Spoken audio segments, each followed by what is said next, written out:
Hello, everyone. I'm Jake. I'm Hannah. Hello. It's like a weird sort of like soul growl. Yeah. We should call Yep. those soul growls from now on, or soul groans. I feel like soul groan is easier to say. Sure. You just bring out props. Yeah. You know my affinity for props. I just like to have them. Okay. Okay. I got one too. Okay. He's cute. He's soft. And that's the last positivity you're going to get for the rest of this episode, because we are reading Dave Rubin, and Dave is mad that people don't like him, and he doesn't understand why. But we're going to explain to him why we don't like him. So this is what you said, chapter 8. Yep. This is Part the 2, second chapter 8. second part of chapter 8. We had left off with him talking about the fake news media, the lamestream media, communist news network, and some other stuff, and publications he doesn't like, New York Times, etc. And now we're on to Russiagate. Bum, bum, bum. Who wants to talk about Russiagate? We don't, but we're going to. So, I'll set it up. You knock it down. Here we go. Right. Big teamwork moment coming up. Boom. Dave Rubin writes, the media's partisanship got so nuts during the Russiagate that New Yorker printed one of their covers in actual Russian, with the language. When the multi-million-dollar special counsel investigation headed by Robert Mueller was later dropped in April 2019, vindicating the president, it didn't. We'll talk about it in a second. I see the hands. There they are. There was no apology, just more doubling down. The report did not vindicate the president. It explicitly did not do that. It didn't. It explicitly said this is not. Yes. Yeah. Okay. Let's talk about it. So, part of the reason there were no charges is because of the spoliation of evidence. Let me read something for you. What's that mean? Spoliation is destruction of evidence. What? It's when you basically take documents and messages and delete them so investigators cannot have that evidence. Oh, I wish someone would spoliate me so I could not read the rest of this. Investigators ultimately had an incomplete picture of what happened due to communications that were encrypted, deleted, or not saved, and due to testimony that was false, incomplete, or declined. However, the report states that Russian interference in 2016 presidential election was illegal and occurred in, quote, sweeping and systematic fashion, but was welcomed by the Trump campaign as it expected to benefit from such efforts. It also identifies links between the Trump campaign officials and individuals with ties to the Russian government, about which several persons connected to the campaign made false statements and obstructed investigations. Mueller later stated at his investigation's conclusion on Russian interference, deserves the attention of every American. Now, that's just on the actual claims of, collusion. Yeah. Basically, they said, this shit happened, but we couldn't prove the links between the Trump campaign and them explicitly because they destroyed evidence and lied to investigators. Right. So, I mean, obviously, that's not legally... you can't take action against the Trump administration or the Trump campaign.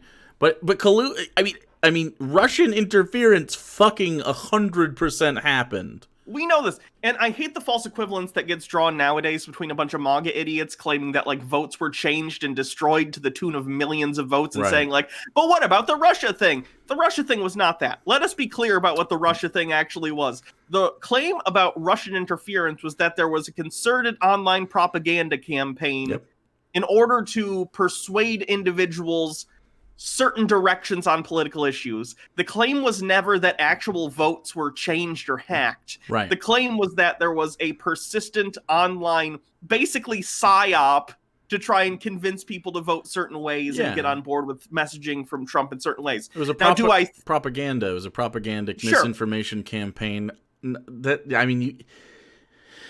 The United States government has done this before in war efforts. Obviously, Nazi Germany did as well. This wasn't quite as insidious in the way, and I guess what the desired effect was, in which, like, you know, those wartime things were like to murder people. These were very effective. Sort of that click hole phenomenon where you click on some Russian propaganda thing that's like isn't it interesting 1350, and then you continue to fall down that rabbit hole on Facebook, which is mostly where that happened. But it also happened all over Twitter. There were Russian bots all over the place, and Twitter didn't know that it was happening, and then when they did, it was too late. And a lot of us that went through that, obviously in the 2016, 2015 sort of election cycle, I mean, we remember that kind of stuff where it was just like false information all the time. And that's that bred a lot of these big people that we talk about now, including Dave Rubin, where they sort of rode the wave of this false information. And Donald Trump coined the phrase fake news.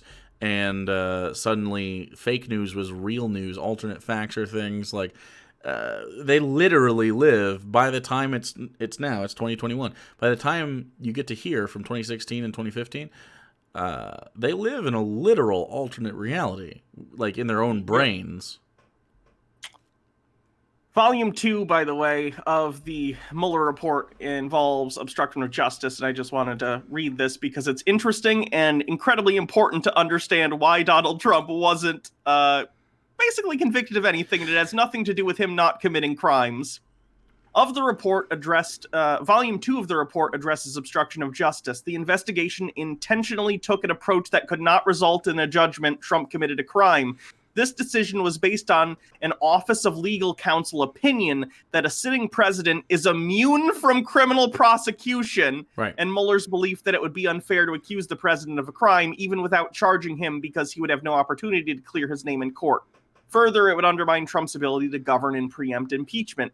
As such, the investigation does not conclude that the president committed a crime. However, it also does not exonerate him, end quote. Right. So their opinion is, we can't charge a sitting president, therefore we're not going to say anything because he wouldn't be able to counter our claims in court. It has nothing to do with the actual fact that he did fucking obstruct justice.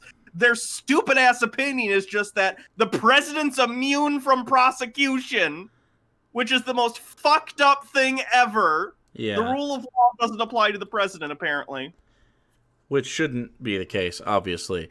However, the Southern District of New York, since some of the financial crimes seem to be linked to his home state, seem to be about to do they're doing their due diligence. Hopefully it leads to a court case. The Supreme Court just today, as of the recording, said that Donald Trump cannot seal his not remain sealed his tax return information. So then that's one of the steps that they need to move forward in the evidentiary findings insofar as the Trump campaign. Was that what it was called? The Trump Foundation, maybe? It's one of those two that basically it seems like they were just using it as a money laundering facility. Yep. So we'll see what happens there. But I mean, there's lots of problems with the Mueller investigation, specifically in regards to how right-wing people interpret it. They like ignore all the parts where they go like, well, we would, but he's president. Like, if he wasn't president, Donald Trump would probably not be a free person right now. Yep. So he was literally listed as like individual one in the indictment of his own lawyer. Mm-hmm. By the way, the ending of this is interesting too. It says, the report describes 10 episodes where Trump may have obstructed justice while president and one before he was elected. Noting that he privately tried to control the investigation. The report further states that Congress can decide whether Trump obstructed justice and take action accordingly, referencing impeachment. So that's why we got the first impeachment, which then, of course, Republicans in the Senate refused to allow evidence into the trial and acquitted him immediately because they're pieces of fucking shit. And our system is broken. Yeah, I think you got to take that out of Congress's hands in the future. I think it has to be non-political affiliations. I think probably straight to the Supreme Court minimum. I would rather it was like a group of other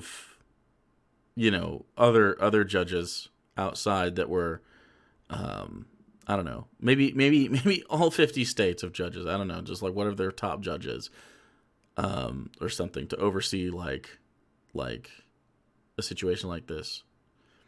I don't know. I don't know what the answer is. But it can't be Congress because they're too tied up in whoever the president is. I mean, like, let's be real. Like, the Democrats would probably do a very similar thing if Joe Biden got impeached, right? So, Sure. So like, and that's not good. Like, what if Joe Biden does a bad thing? We want him not to be president. We'd want that.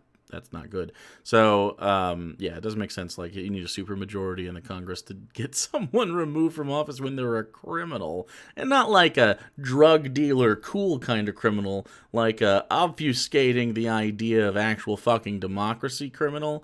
Not ideal. Not an ideal position to be in. I'm sure there are smart legal minds that have better ideas than I do, but I don't know. It doesn't seem to make a lot of sense to put that on people whose like fucking livelihoods are on the line if they vote with what the truth really is. Anyway, is there anything else we got to talk about with that specific part of it, or can we move on to YouTube pipeline? We could move on to that. Okay, so there was a New York Times article that came out that I agree wasn't a very good article. Sure. In June of 2019. Apparently, it's by a guy named Kevin Roos. I'm not familiar with him. Who basically wrote that that article about YouTube pipeline that dropped in the during Pride, and it was widely panned by YouTubers, I think. And I tend to agree with that for the most part because he got the answer right and his work was wrong.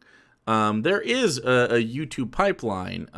It's definitely accessible through Dave Rubin. Philip DeFranco was mentioned on here. So he took just one person, Caleb Kane, who said that he fell sort of into right-wing circles and then ended up progressive at the end. Through the YouTube algorithm, he would go to a Joe Rogan thing. Maybe Jordan Peterson would pop up. It's one of the more popular ones. You see Jordan Peterson, you go to Jordan Peterson, you go to Dave Rubin. Dave Rubin takes you to, Sargon of Akkad. Sargon of Akkad takes you to fucking Arch Warhammer. Arch Warhammer takes you to Black Pigeon Speaks. Black Pigeon Speaks takes you to fucking Sticks and Hammer. It just depends. The YouTube algorithm is pretty notorious for this kind of thing, and it's I think this is why videos that get demonetized don't show up in sidebars, by the way. I think this is their overcorrection for that, which is fucks everybody, including us.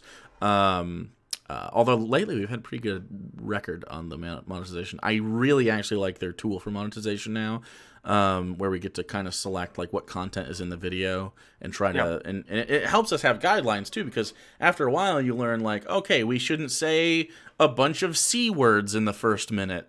We should chill out a little bit on some of the vulgarities. Sometimes it happens anyway, but usually, if you're within a certain limit, they're pretty fine. And that's what we've been asking for all along as guidelines as YouTubers, like what's kind of like too far.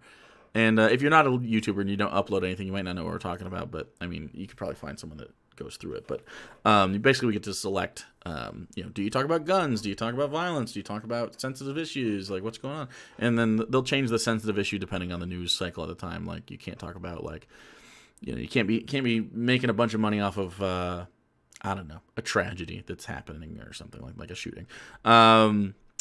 Anyway, so basically this guy sort of fucked up the content of that.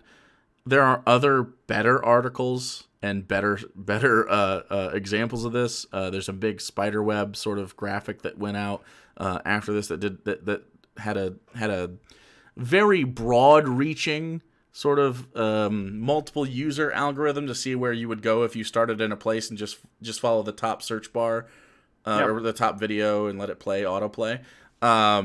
Almost all of them ended up in alt-right circles at a certain point, which makes a lot of sense because if you're talking politics, you end up doing that. But we actually were featured on one of those, and we were, of course, Pipelines for the Left, because we're the best, and no one is better. He also, I don't know if you want to talk about some of this stuff. He name drops Carlos Maza, who he says Carlos Maza, who the same guy who pressured Democrat politician Pete Buttigieg not to do my show. It's a personal vendetta, of course. He's just gotta be. He's like so sassy about people that don't like him all the time. He's like catty. I don't get it. He's like, still fuck mad that guy. Like, do you think he's still mad that Larry King took a phone call on his show? oh yeah, he should be, but he's not mad that Ben Shapiro said his marriage was illegitimate.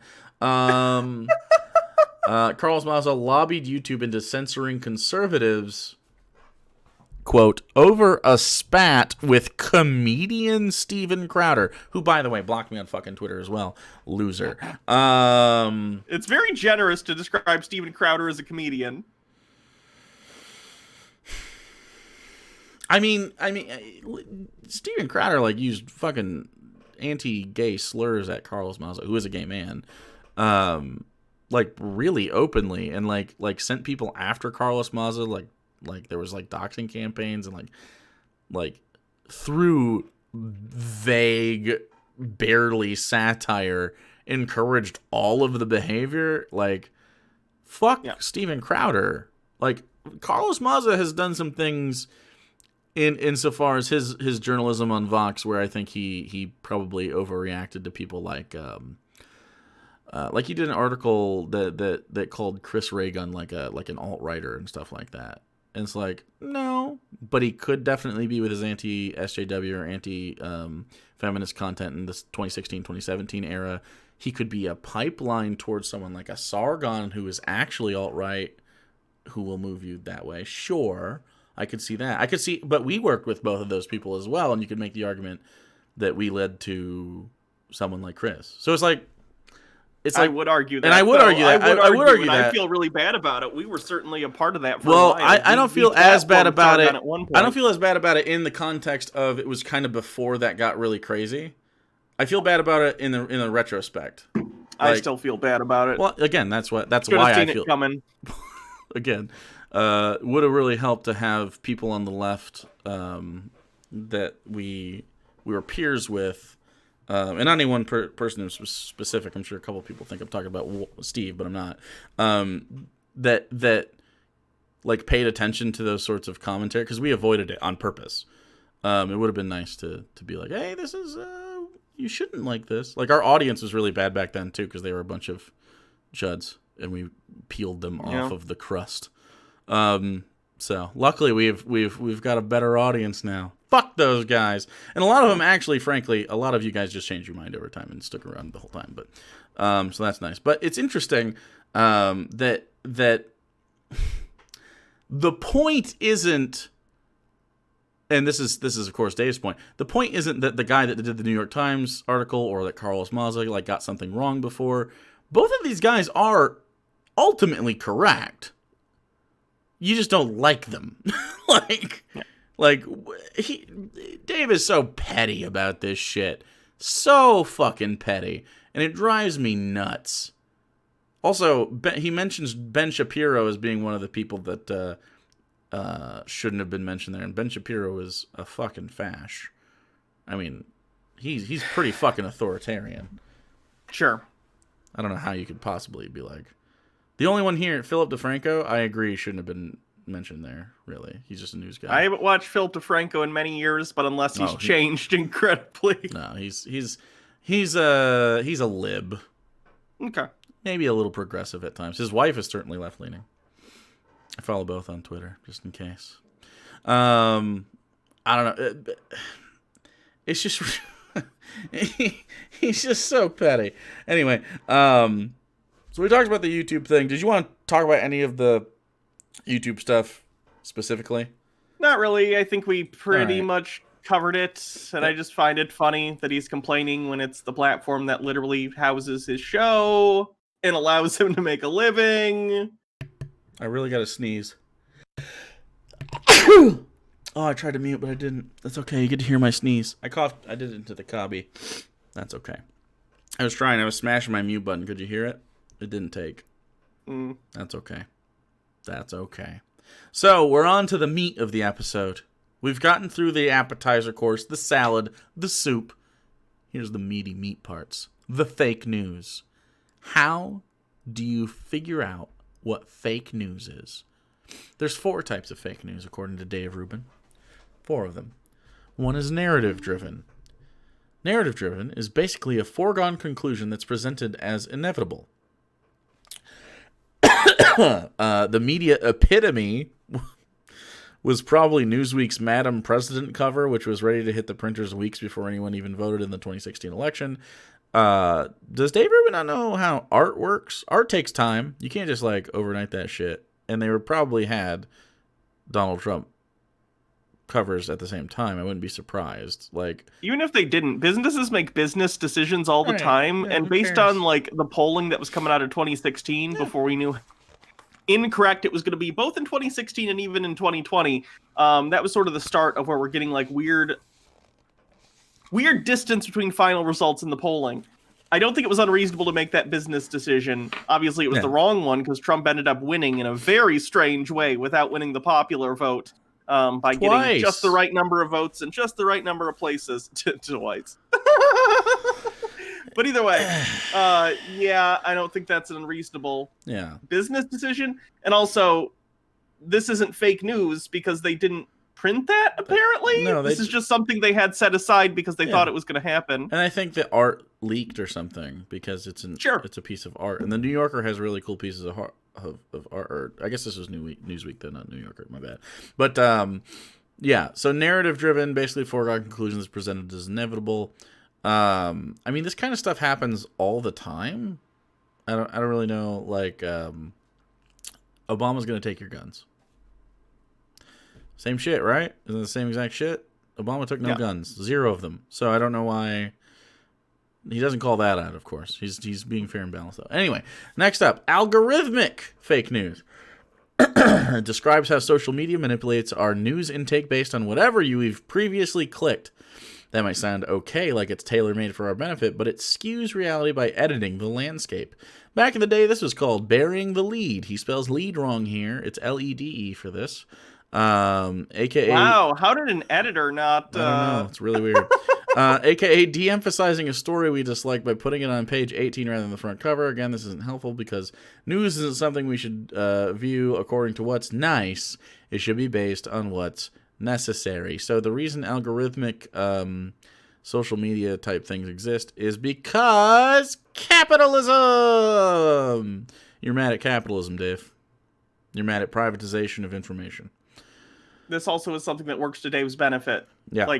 His show also benefits from people living in right-wing bubbles and getting their news from, the Daily Wire and the Rubin Report and whatever Steven Crowder's stupid show is. Louder with Crowder. Yeah. Next up, institutional fake news is where a highly respected organization such as MIT or Harvard, of course, those 2 places, release a study, passes it off as objective fact. That's not how studies work, and usually never the claim of any study ever. These examples get little pushback from reporters because it's usually difficult to disagree with academic experts on their technical data, and often journalists don't want to put in the effort to read the reports in the first place. They take conclusion as fact and run with it. Dave has definitely never read a fucking article or a fucking study. There's no way Dave's read a study. He's not even talking about studies, though. He's talking about stuff that might get published, new cancer. There is a problem with scientific reporting in the mainstream media. They either sensationalize studies beyond what they're actually saying, and it's usually the editor makes a really they gotta click on this. I've talked to Baha about this, who's my girlfriend, who's a 4th-year PhD candidate in developmental genetics. It's funny if you don't say that and just say, I've talked to my girlfriend about this. I got this. I'm just trying to give clarification why she would have an opinion. Well, no, I know it, but And she dislikes how the media will Yeah. look at a singular study, even if it's one that maybe hasn't like passed peer review or something, just like an initial study that's like, oh, this shows promise in this very specific laboratory test, and then they'll be like, new cure for cancer 6 months away. Yeah. And it's like, oh, don't do that. That breeds people's misunderstanding and mistrust of science when you do stuff like that. Or it comes to things like Elon Musk, who makes certain technical claims, and basically the news will just, print his press release that's like, oh, Elon Musk, inventor, engineer, and real life Iron Man is going to bring the Hyperloop to a city near you soon, without really fact checking and being like, oh, here are the reasons this is a bad idea. I wouldn't recommend Thunderfoot because anti-SJW shit is he hasn't done that cringe. in some months at this point. Still, he's trying to slowly distance himself. Either way, had some good videos debunking some of the Elon Musk stuff, but that kind of stuff does happen. The media does get taken in by But that's not who he's blaming. He's blaming the institutes themselves, which isn't usually the case.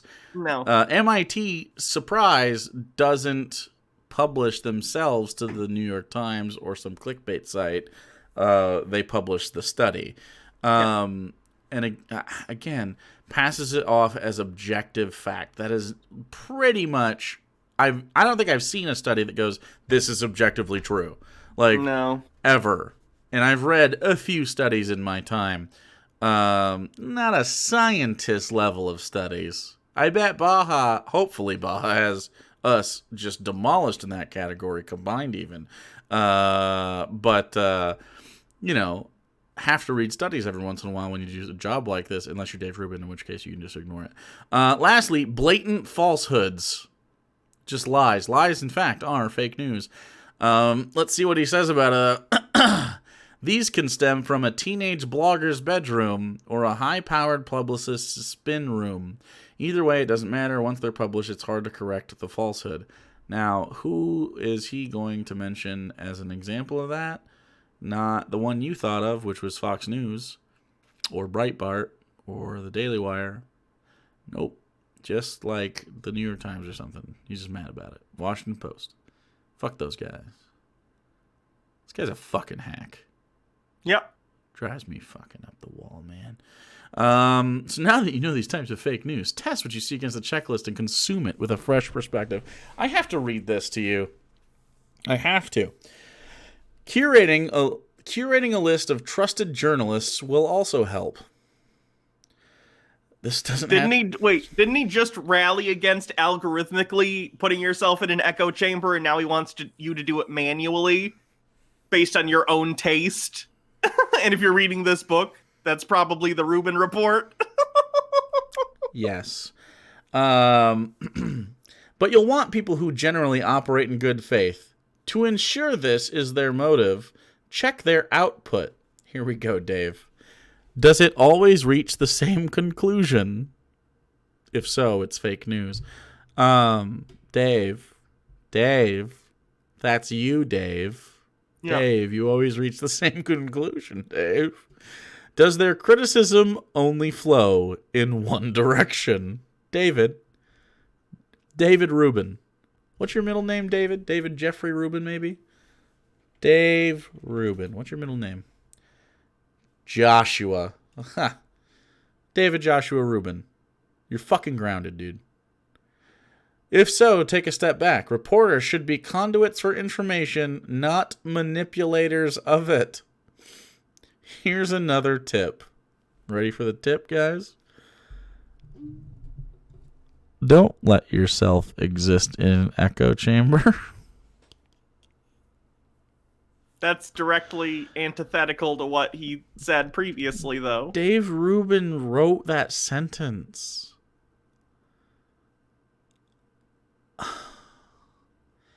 The dude doesn't engage with left-wing people in good faith. How is that not an echo chamber? The only thing we do is engage with right-wing people in good faith. That's literally the only content we ever really make. Or I guess the Bible. But like, what? How? How in the world? When's the last time he's had like a hard leftist and talked to them? No idea. I don't think ever is the answer. Just wild. Seeing the wider scope of headlines from across the spectrum will help you view information in a broader context. But don't watch CNN or MSNBC or NBC or the New York Times or the Washington Post or the Newsweek or the New York Post. Don't watch any of those though. But definitely get a broad spectrum. You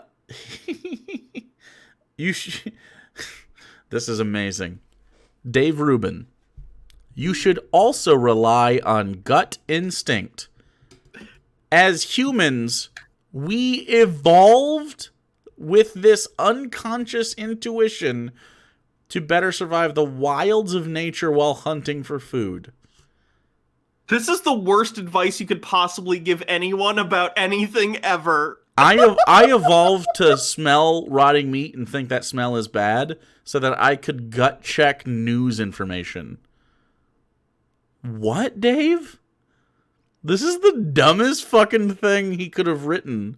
And he just wrote the dumbest thing he could have written before that. How did he do that twice in a row? He's not having a good chapter. He's not having a good chapter. My God. He also says books are a good remedy. They take longer to produce, cover subjects in greater depth, and must get past a team of eagle-eyed editors. You buried the lead with your eagle-eye letter. What the fuck? I can't.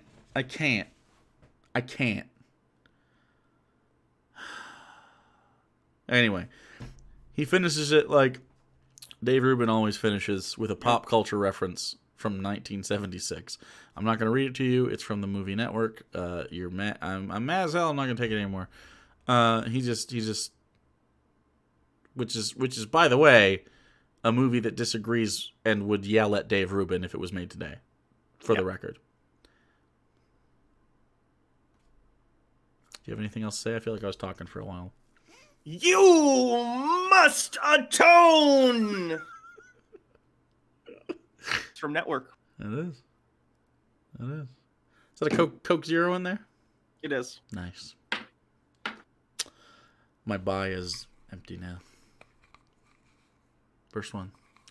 Anyway, any closing statements here? This is probably a pretty it's frustrating. Actually, you will atone. So my movie reference card is going to be revoked for a couple weeks. Oh well, it was only 20 years prior to your birth that was a movie. So, yeah, it's definitely a reasonable excuse. Okay, so Dave Rubin sucks. Dave Rubin sucks. He's not good. He's not a good guy. Yep. You got nothing? Got nothing? Okay, that's fine. I'm drained from this. What is the next chapter? Oh, Jesus. I hope it's good. It is. Can it be good? Can we get like Dave's favorite like grilling recipes? No? Find a mentor. Oh, fuck. It's the Jordan Peterson wank-off one. No! He's just going to talk about how much he loves Jordan Peterson. I don't like Jordan Peterson. That chapter has 1, 2, 3, 4, 5, 6 sub-chapters, and then one final chapter after that. So we're only like 7, 8 episodes away from the end of this. Good. And then we get to start Jordan Peterson's new book! Woo!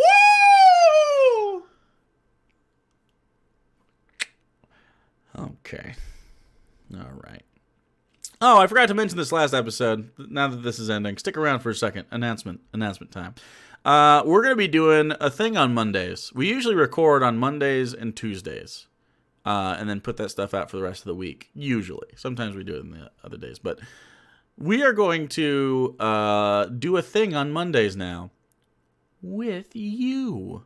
What? Yeah, I know. We're going to do a stream here on the internet, on the YouTube channel, and we are going to live stream the Hannah and Jake show, I guess. So you will be able to have the option of watching the Monday show live. We're going to eventually have emotes and stuff. I don't know if we'll have that when we launch this.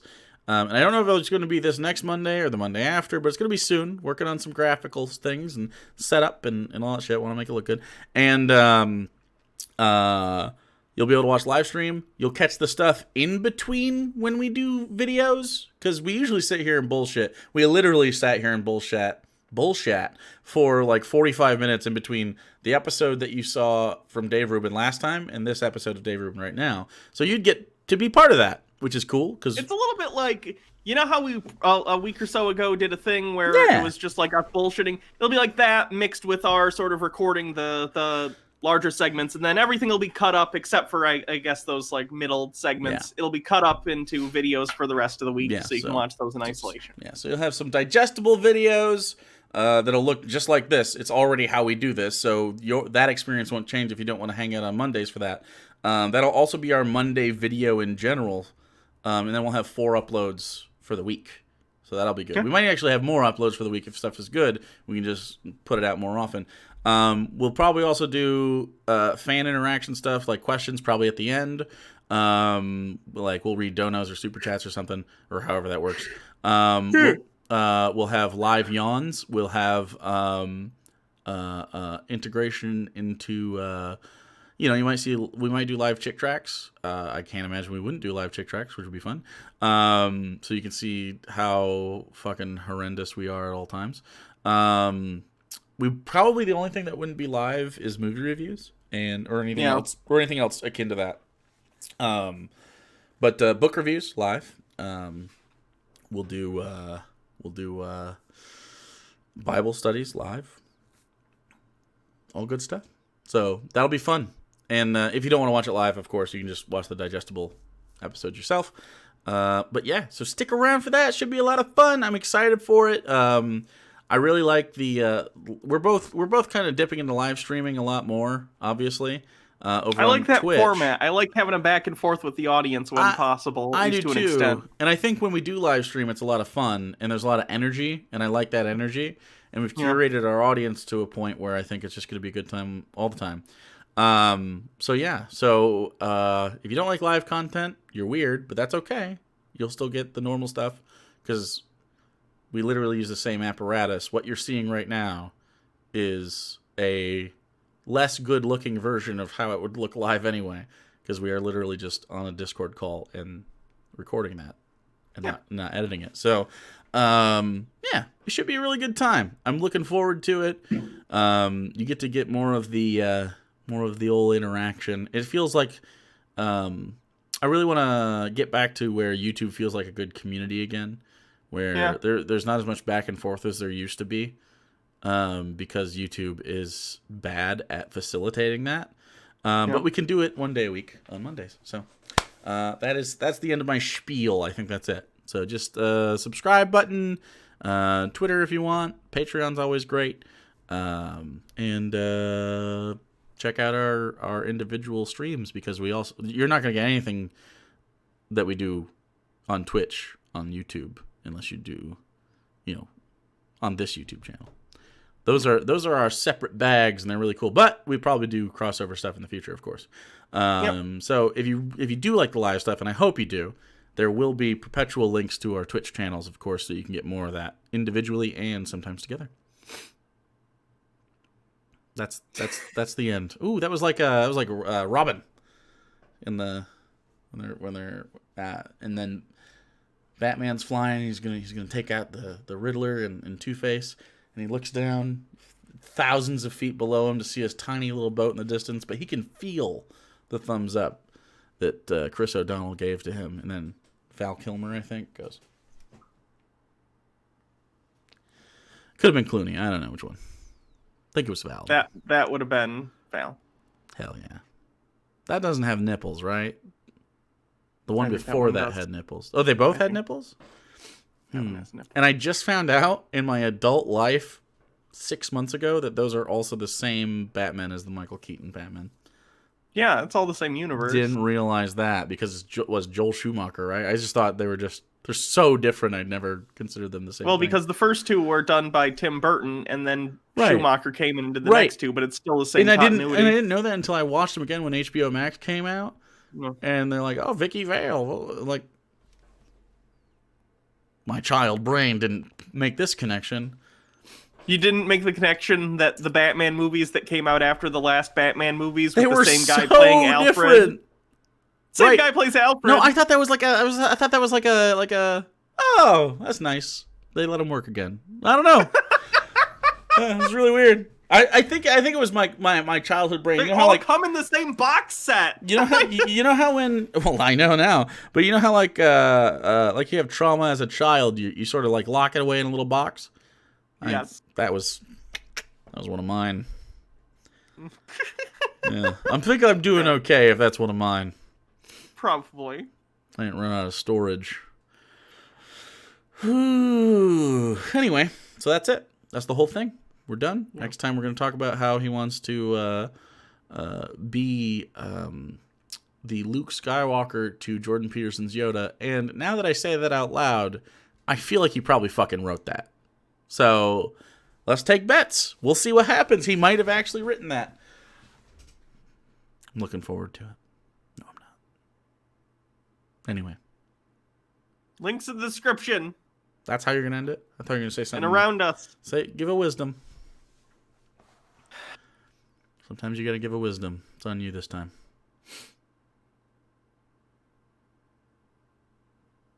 The gears are turning. Your Kaiser Sozeing. Sometimes you will come across babies in the general public. Yep. Don't punch those babies. That's against the law. It is against the law. In most places. Don't a penny saved is just a penny. Leave it.